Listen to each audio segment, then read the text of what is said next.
Okey geng, sama projek Wira Geran aku ni. Video yang lepas aku ada tunjuk ada cecair karat keluar dari enjin aku ni. Ini adalah air coolant geng. Throwback sikit 1 minggu yang lepas, enjin cooling sistem Wira Geran aku ni dah berkarat tau. Tengok dekat penutup dia, memang dah teruk dah. So untuk langkah pertama, aku guna Flamingo radiator flush ni. Yang ni aku beli dekat kedai sebelah. Kalau korang nak beli juga, join channel Telegram aku, okey? So benda ni macam nak flush sistem coolant dalam ni lah. Dan serba sedikit dapat tanggalkan karat yang ada. Jadi aku ambil bekas dan letak dekat bawah kereta. Lepas tu dekat radiator ni kan, dekat bawah dia ada tempat untuk drain coolant tau. Buka penutup tu dah korang keluarkanlah air tu sikit-sikit. Agak-agak lah sama macam boleh isi satu botol ni. Lepas tu korang tuang je radiator flush ni sampai habis. Aku tompak sikit air tapis supaya air radiator tu penuh sampai atas. Dan ini air radiator tadi. Memang air karat weh. Lepas radiator tu, bawalah kereta ni setiap hari selama 1 minggu. Barulah radiator flush tu dapat makan karat sekeliling dalam tu. So guys, sudah tiba masanya aku nak keluarkan semua coolant yang telah dicampurkan dengan radiator flush seminggu yang lepas. Tujuan aku buat semua tu sebab nak hilangkan karat dalam blok enjin ni. First kali untuk senangkan kerja aku nak buka cover exhaust ni dulu. Lagi pun saja aku nak tengok macam mana rupa extractor Wira ni kan. Lepas tu inilah dia geng, bocornya geng. Dekat water pump pipe ni. Lepas tu aku caburkan juga air intake Wira ni sebab semak.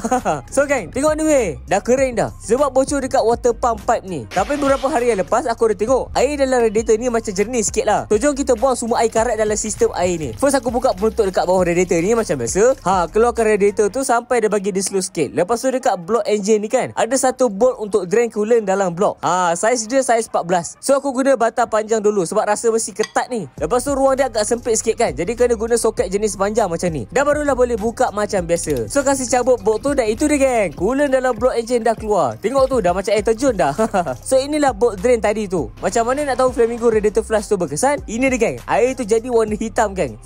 Selepas tu aku tanggalkan klem dekat sini dan cabut hose radiator yang atas ni. Untuk aku flush lagi air dekat dalam blok engine ni. So itu dia geng. Nampak banyak air karat yang keluar kan? Memang auto dah akan keluar sekali dekat dalam radiator punya. Alamak dah penuh geng. Aku bawa keluar dulu dan buang. Lepas tu aku isi air lagi sampailah yang keluar tu air jernih geng. Mantap. Lepas tu inilah dia geng, air selebihnya. Mantap geng, menjadi geng. So geng, sambung besok pula. Jangan lupa follow aku untuk update seterusnya.